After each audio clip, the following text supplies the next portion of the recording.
Good morning. Management information system में एक बहुत इम्पॉर्टेंट क्वेश्चन जो अक्सर एग्ज़ाम में आता है वो है major trends in IT information technology.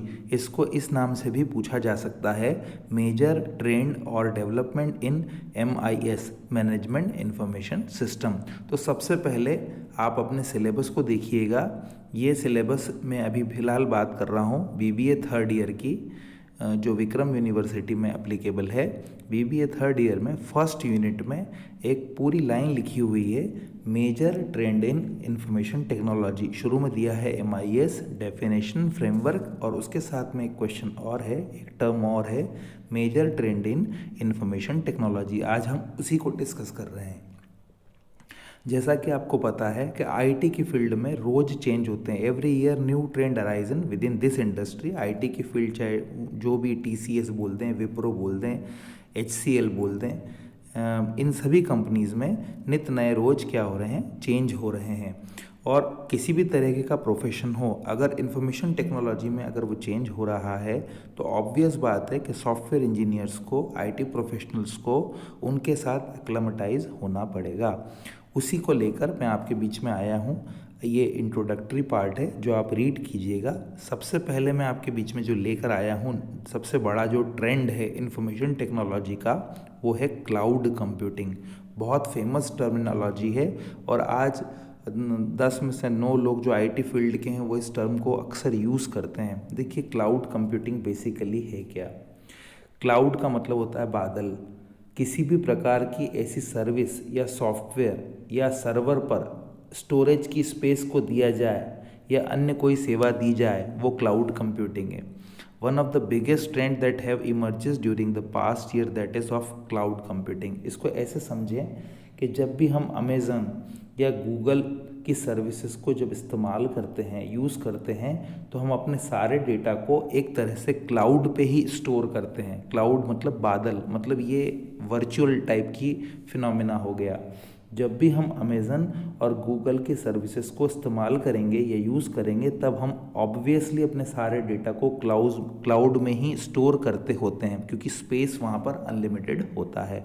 ये नई ट्रेंड है। इसी तरह से ट्विटर का भी जब हम इस्तेमाल करते हैं तो इनडायरेक्टली हम उस तरह की जो टर्मिनोलॉजी यूज़ कर रहे हैं, तो इनडायरेक्टली हम क्या यूज़ कर रहे हैं, क्लाउड कंप्यूटिंग सर्विस का ही इस्तेमाल कर रहे हैं। क्लाउड कंप्यूटिंग सर्विस क्या है कि प्लेटफॉर्म है जहाँ पर सॉफ्टवेयर्स भी मिल जाते हैं, जहाँ पर आपको स्टोर करने के लिए अनलिमिटेड स्पेस मिल जाती है। आप उसको हायर करते हैं और उसके अकॉर्डिंगली प्लान करते हैं। देखिए, मैं इसको फिर से रिपीट करता हूँ, ये एक प्रकार की फैसिलिटी है जो कि सॉफ्टवेयर से रिलेटेड हो सकती है या किसी सर्वर पर अपने डेटा को स्टोरेज की स्पेस की अवेलेबिलिटी प्रोवाइड करने से रिलेटेड हो सकती है, या कोई और सर्विस हो सकती है। क्योंकि हमारे पास डेटा को स्टोर करने की क्या है, कैपेसिटी लिमिटेड है। तो हमको कोई ऐसी जगह या प्लेस चाहिए जहां हम इन सारे डेटा को रख सकें। That is called a service of cloud computing. और जो मैंने बात की, जब हम अमेज़न और गूगल की सर्विसेज को यूज़ करते हैं, तब हम अपने सारे डेटा को एक तरह से क्लाउड पे ही क्या करते हैं, स्टोर करते हैं। और इसी तरह से जब हम ट्विटर का इस्तेमाल करते हैं, तब भी हम इनडायरेक्टली टेम्परेरी तौर पर जो सर्विस यूज़ करते हैं वो क्लाउड कंप्यूटिंग ही होता है। देखिए, cloud computing is the solution for the brands who wants to improve the work that they do and make it more efficient on a digital space. क्योंकि हर जगह डिजिटल स्पेस की कमी है, तो ये जो वो प्रोवाइडर हैं जो आपको सॉफ्टवेयर भी प्रोवाइड कर रहे हैं, आपके डेटा को रखने के लिए स्पेस भी प्रोवाइड कर रहे हैं। और मैंने जो एग्जांपल्स दिए हैं वीडियो में, उनको आप थोड़ा सा नोट करिएगा कि ये जो अमेज़न है या गूगल की जो सर्विसेज हैं, जब हम उसको यूज़ करते हैं तो जो भी हम अपने डेटा यूज़ कर रहे हैं वो एक तरह से इनडायरेक्टली डायरेक्टली हम क्लाउड्स में ही उन सबको क्या कर रहे हैं, सेव कर रहे हैं। ये एक नई तरह की इरा है। इसको अच्छे से आप पढ़िएगा और थोड़ा सा नेट पे भी सर्फ कीजिएगा। नंबर 2 है मोबाइल एप्लीकेशन। मोबाइल एप्लीकेशन का मतलब हुआ, मोबाइल एप्लीकेशन एक प्रकार का सॉफ्टवेयर हुआ जिसमें mobile device, smartphone, tablet phone, iPhone, iPad, जितने भी मूवेबल डिवाइसेस हैं आदि के लिए सॉफ्टवेयर को क्या किया जाता है, मोबाइल एप्लीकेशंस को डेवलप किया जाता है। और ये कंप्यूटर वर्जन का एक छोटा रूप है। कंप्यूटर वर्जन का क्या रूप है? ये एक छोटा रूप है जिसे खास तौर पर स्मार्टफोन यूज़र्स के लिए बनाया जाता है। मैंने बिल्कुल सिंपल हिंदी में आपको इसकी टर्म समझाई है ताकि आप लिखें तो ये बातें आपके दिमाग में रहे।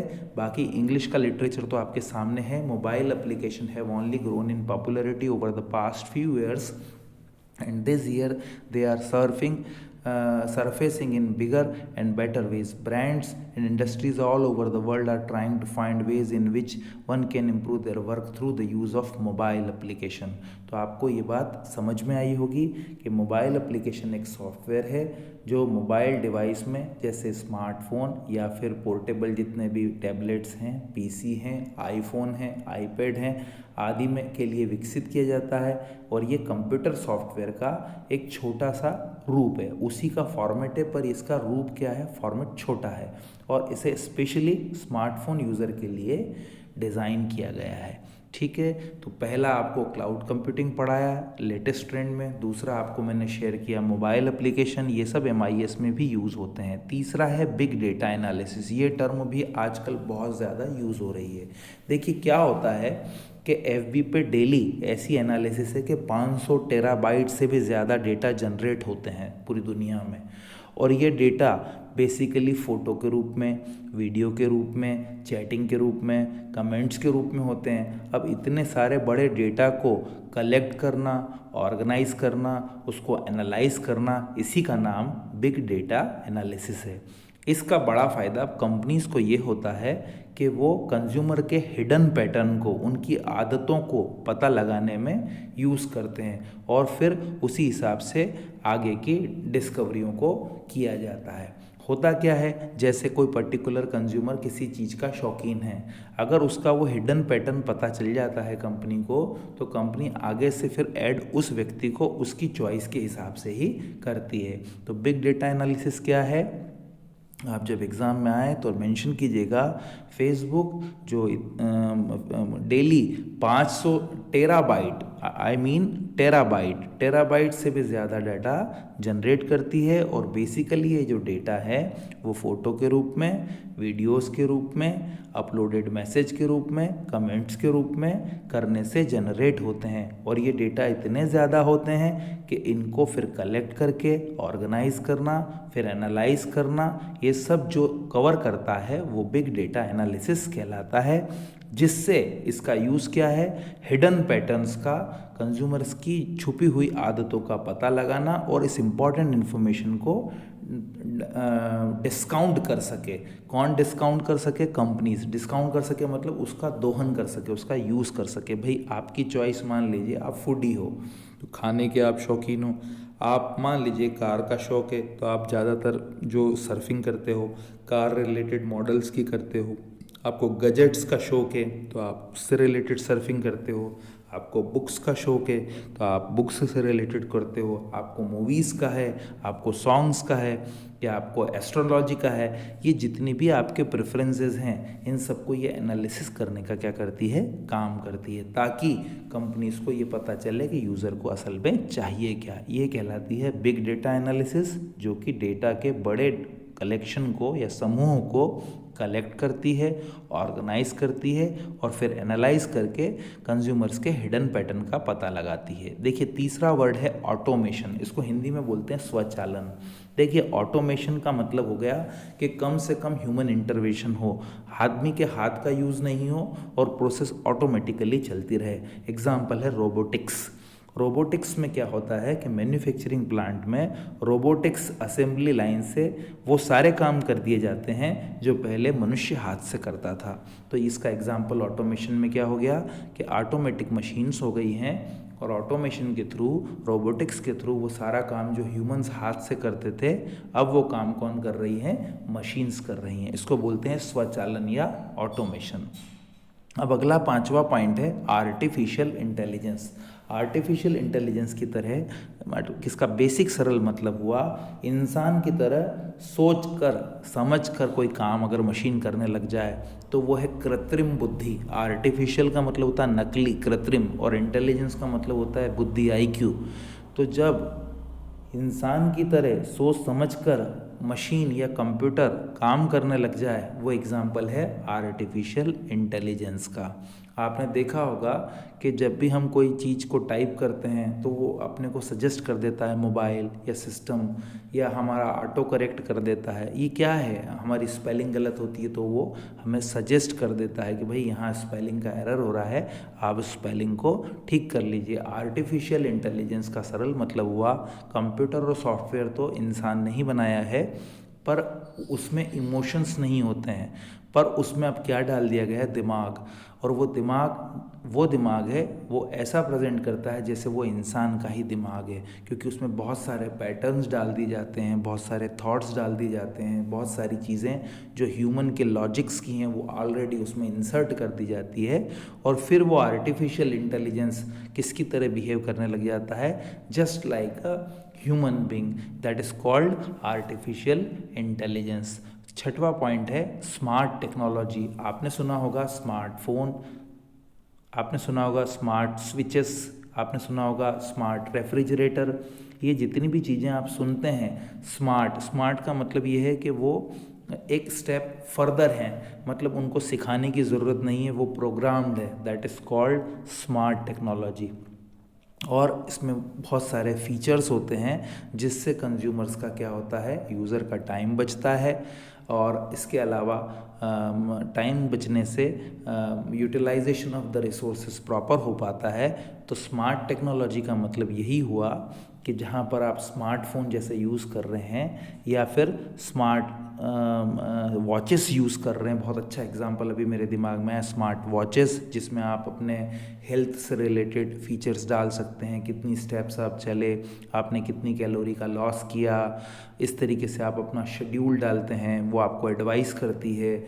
ऐसे ही कंप्यूटर है, ऐसे ही लैपटॉप है, ऐसे ही आपका स्मार्टफोन है, जो बहुत सारे आपको क्या देता है, फीचर्स देता है, इसीलिए इसको स्मार्ट बोला जाता है। छोटा बच्चे से लेकर बुजुर्ग उसको आसानी से यूज़ कर सकते हैं, इसीलिए इसकी टर्मिनोलॉजी होती है यूज़र फ्रेंडली। तो ये स्मार्ट टेक्नोलॉजी है जो कि क्या होती है, यूज़ की जाती है। ठीक है, इसके बाद हम आगे बढ़ रहे हैं वर्चुअल रियलिटी। वर्चुअल रियलिटी है क्या, देखिए एक शब्द समझाता हूँ। वर्चुअल का मतलब होता है नकली, और वर्चुअल रियलिटी का मतलब है ऐसी चीज़ जो असली नहीं है लेकिन हमें महसूस हो कि वो असली है। 3D, जितने भी वर्चुअलिटी में अक्सर 3D एटमॉस्फेयर में जितनी भी एप्लीकेशंस यूज़ होती है मूवीज़ वगैरह में, वो वर्चुअल रियलिटी का एग्जांपल है।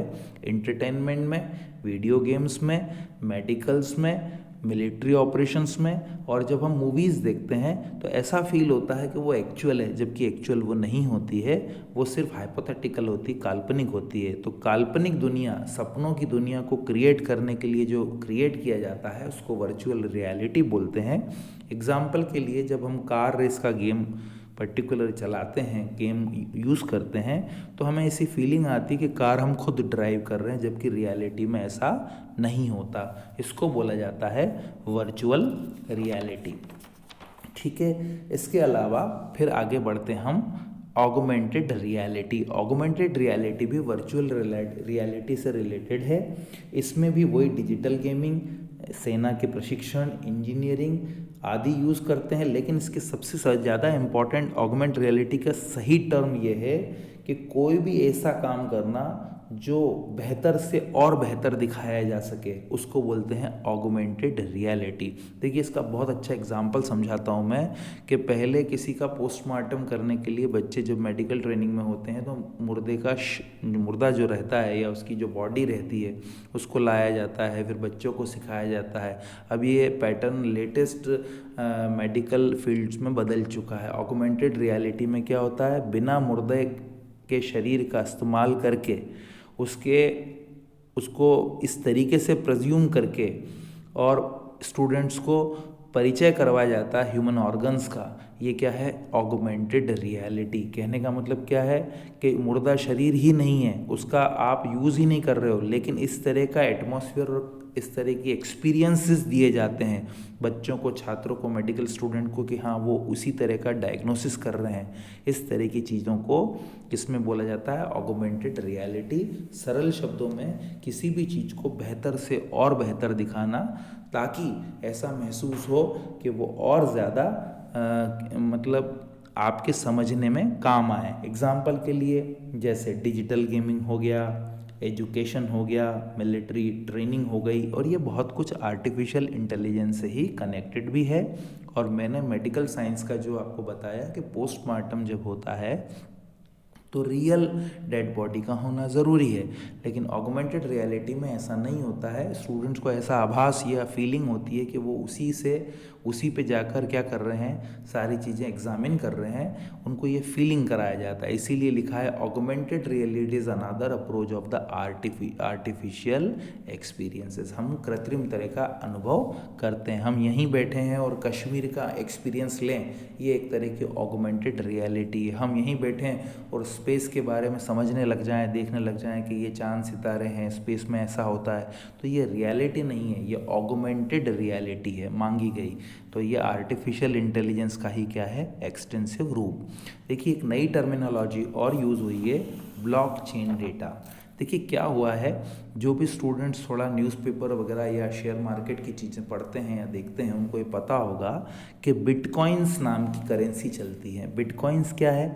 बिटकॉइंस एक तरह की क्रिप्टो करेंसी है, जिसको बोलते हैं डिजिटल पैसा। ये जो लेन देन होते हैं वो ब्लॉकचेन डेटा टेक्नोलॉजी के बेस पर ही होते हैं। तो एक तरह से कोई पूछे आपसे ब्लॉकचेन डेटा क्या है, तो बोलिएगा ट्रांजैक्शंस की एंट्री को इसमें सेव करके रखते हैं। कौन से ट्रांजैक्शन? जो डिजिटल होते हैं, और सरल शब्दों में डिजिटल लेजर्स को जो लेन देन है उसमें मेंशन किया जाता है, वो ब्लॉकचेन डेटा फैसिलिटी के थ्रू ही किया जाता है। रिपीट कर देता हूँ, बिटकॉइंस नाम की जो करेंसी होती है वो एक तरह की क्रिप्टो करेंसी है। क्रिप्टो करेंसी का मतलब होता है डिजिटल करेंसी। तो जो डिजिटल करेंसी है उसके लेन देन जिस प्लेटफॉर्म से किए जाते हैं उसको ब्लॉकचेन टेक्नोलॉजी बोलते हैं। ब्लॉकचेन टेक्नोलॉजी जो है वो इस तरह के ट्रांजैक्शंस की एंट्री करती है, और जब एंट्री करती है तो जो हम लेजर बनाते हैं वो बही खाता भी क्या होगा, डिजिटल ही होगा। और ऐसा लगता है कि डिजिटल लेजर में हम डिजिटल लेन देन कर रहे हैं। और इसके लिए जो टर्मिनोलॉजी या प्लेटफॉर्म यूज़ किया जाता है उसका नाम है ब्लॉकचेन डेटा। अब मैं लास्ट में जा रहा हूँ साइबर सिक्योरिटी की तरफ। देखिए साइबर अटैक्स, साइबर क्राइम्स जितने भी होते हैं अपने हार्डवेयर, सॉफ्टवेयर और डेटा को सेफ्टी को क्वेश्चन मार्क कर देते हैं। कहने का मतलब क्या हुआ कि कोई भी तरह का साइबर अटैक हुआ, साइबर क्राइम हुआ जिसमें आपके पर्सनल डेटा चोरी हो जाते हैं और वो हैकर्स ले जाते हैं, या वो आपके हार्डवेयर को नुकसान पहुंचाते हैं या सॉफ्टवेयर को नुकसान पहुंचाते हैं, या आपके डेटा की प्राइवेसी को तोड़ देते हैं और उस डेटा को मिसयूज़ करते हैं, उसके लिए जो टेक्नोलॉजी लाई गई है उसका नाम है साइबर सिक्योरिटी। साइबर सिक्योरिटी इसलिए मैंने पढ़ाया क्योंकि जब इतनी सारी चीज़ें आईटी में आ रही हैं तो भाई आईटी का यूज़ करे बिना हम रह नहीं सकते, तो उसकी सेफ्टी मेजर्स भी इंश्योर होना चाहिए। इसीलिए यहाँ पर हमने बात की साइबर सिक्योरिटी की। देखिए मैं सिलसिलेवार आपको पूरी बात समझा देता हूँ। पहले नंबर पे मैंने बात किया है आपसे क्लाउड कंप्यूटिंग। हम उधार स्पेस लेते हैं और उस जगह पर या तो हम अपने डेटा को रखते हैं या फिर हम उनके लिए दिए हुए बने हुए सॉफ्टवेयर्स को पैसा देकर खरीदते हैं और उस सर्विस को हम यूज़ करते हैं। That is called cloud computing. मैंने इसमें अमेज़न और गूगल वाला एग्जाम्पल और ट्विटर वाला एग्जाम्पल दिया जिसको आप पढ़िएगा। किराए की जगह है एक तरह की। फिर है मोबाइल एप्लीकेशंस जो मैं काफ़ी देर से आपको बता चुका हूँ, एक तरह का सॉफ्टवेयर है। और स्मार्टफोन में विशेष रूप से इसको क्या किया जाता है, यूज़ किया जाता है। थर्ड है बिग डेटा एनालिसिस, जिसमें हमने डिस्कशन किया कि फेसबुक के 500 टेराबाइट डेली के डेटा को वो ऑर्गेनाइज, कलेक्ट, मैनेज जो करता है वो फिनोमेना बिग डेटा एनालिसिस ताकि हिडन पैटर्न का पता लग सके। ऑटोमेशन का मतलब है रोबोटिक्स, जिसमें मशीनों के थ्रू सारे काम किए जाते हैं।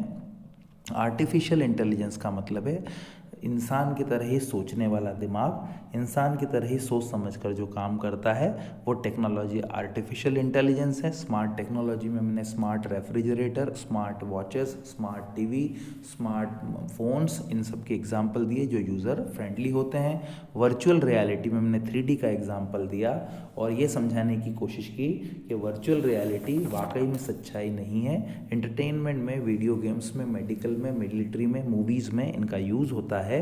और जब हम कोई कार गेम चलाते होते हैं, कार रेस का गेम चलाते होते हैं, तो हमें ऐसी फील आती है कि जैसे हम स्वयं ही कार को चला रहे हैं। इसको बोला जाता है वर्चुअल रियलिटी। और 3D एटमॉस्फेयर का इसमें मेंशनिंग ज़रूर कीजिएगा।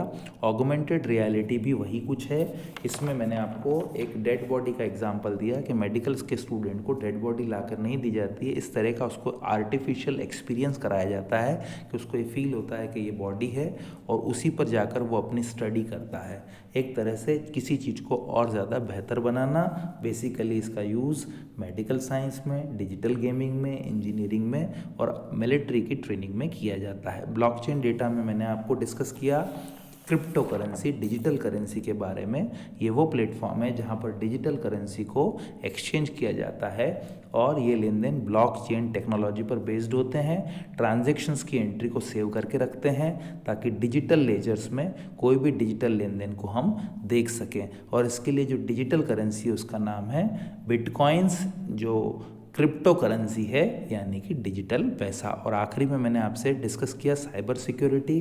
हमारे हार्डवेयर, सॉफ्टवेयर और डेटा की प्राइवेसी को कोई भी तोड़े नहीं, उसके लिए जितने भी सिस्टम्स डेवलप किए गए हैं एथिकल हैकर्स के माध्यम से या सेफ्टी के माध्यम से, उसको बोला जाता है साइबर सिक्योरिटी, ताकि देश की, बिजनेस की और किसी भी इंडिविजुअल की इंटीग्रिटी और प्राइवेसी क्या रहे, इंश्योर रहे। तो एग्ज़ाम में लास्ट ईयर ये क्वेश्चन नहीं आया है, इस साल आने के चांसेस बहुत ब्राइट हैं, तो आप इसको अच्छे से पढ़िएगा और डिस्कस कीजिएगा इसको अलॉन्ग विद योर कलीग्स। इसके साथ जहाँ भी टर्म में आपको कन्फ्यूज़न होता है, आप थोड़ा सा इंटरनेट पे, गूगल पे जाकर कुछ एग्जांपल्स भी देखिएगा। जितना मैंने पढ़ाया है श्योरली वो आपके लिए बेनिफिशियल रहा होगा। Thank you very much.